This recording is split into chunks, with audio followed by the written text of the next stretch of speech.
Good morning, CO 150 students. I hope you all are doing well. I wanted to just walk you through the next couple of days. You know that on Monday, the 27th, your A3 is due, and you are in the throes of your A3 process right now.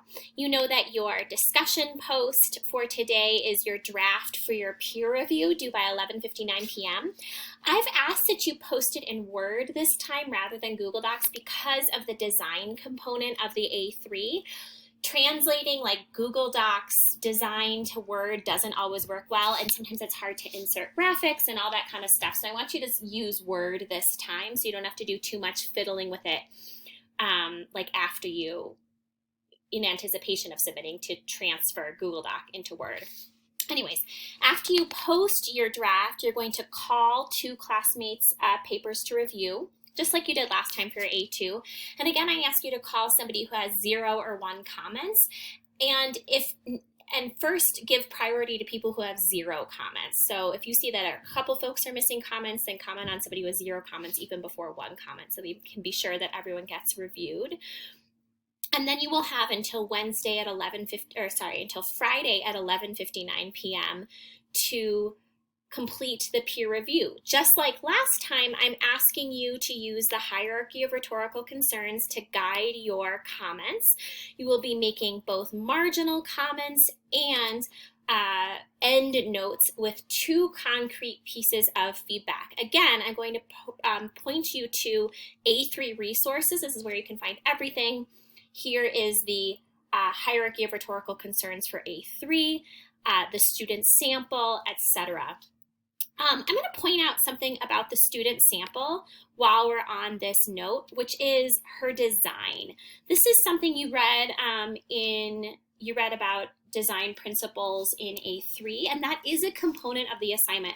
So I'm just even going to point out that, she's maintained consistent formatting throughout. The spacing doesn't change. She's like double spaced it here. She's double spaced it here. She's used single space throughout in her paragraphs, which I actually think looks way more professional than double spacing. In terms of her graphic, look, she calls it Figure 1. That's what you are to do, and then gives it a name, School Gardens in Developing Africa.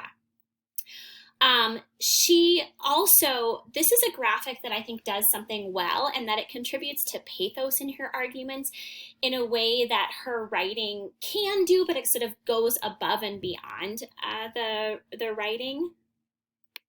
And then she's also included this chart, which counts as her other figure, named Figure 2, School Garden Resources Estimate. So she calls it Figure 2, and then she gives it a name. And then she gives a citation, and I'll talk a little bit about citations in a separate video. But you're going to be commenting on all sorts of these things, like not only the content, but also the look. Does it look professional? Are you clear who the stakeholder is? All those sorts of considerations. Okay. And then I want to point out a couple of places resources that I'd like you to return to. So on Friday, and I'll talk about them in just a moment, but first I want to talk with you about what is due on Friday. So on Friday, you will have your discussion post due at 11:59 p.m. And of course, first you're going to post your comments to your peers' drafts to the discussion post on Wednesday. And I want to remind you of the extra credit opportunity that if you talk with your peers via Zoom or Discord or WhatsApp or whatever sort of mechanism you can find, and you find a way to document that for me, you will get extra credit points. The feedback I received overwhelmingly in peer review last time was that it would be really, really helpful to have a conversation.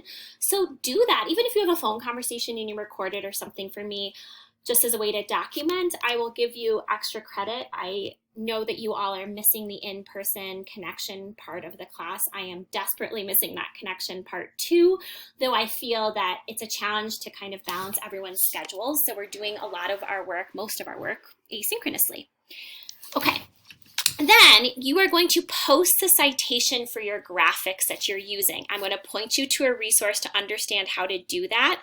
And that resource will be in a separate video that I'll send along.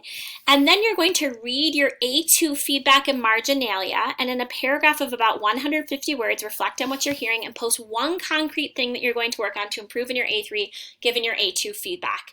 So my hope is that you're starting to digest your A2 feedback and that you will be able to apply that got feedback in A3 because it is building on the skills of A2 and building on the same research pool in A2, etc.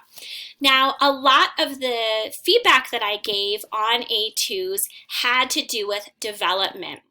That is, are you using evidence sandwiches? Are you connecting your evidence sandwiches back to your overall purpose and thesis, and as well to your stakeholder? I'm going to point you to resources. This is a review of evidence sandwiches and MLA citation. This is a PowerPoint that we went over several weeks ago in class. This was a week 8 hour PowerPoint, but I'm going to point out a couple of things. So one is that you must use citations for when you are using information from sources. So even if you are kind of at a point where some of the research that you've done seems like your common knowledge base, you have generated that knowledge from a source and it needs to be cited, both in a works cited page and then either narratively or parenthetically. So again, I'm pointing you back to slides that we've gone over before about parenthetical citation versus narrative citation. I'm going to point you back to slides that compare an underdeveloped paragraph with a well-developed paragraph. And remember, the well-developed paragraph uses evidence sandwiches because evidence does not speak for itself. And the evidence sandwich is comprised of a thesis or a claim or a topic sentence, your research, and then an analysis of that research in which you connect it to the stakeholder and to your purpose. So please review those slides if this is sort of feeling unfamiliar to you right now, okay? Really, really important that you use proper citation.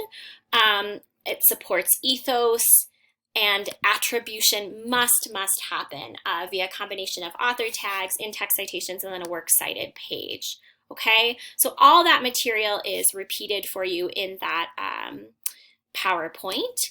And then secondarily, I'm going to point out that there's an A3 visuals PowerPoint. I'm going to walk you through that in a separate video. This video will sort of reinforce all the reading that you've been doing on design principles, but also tell you how to cite those sources in your A3. So that is your work in the next coming days. I will send another video along about visual citation in your A3, and thanks so much.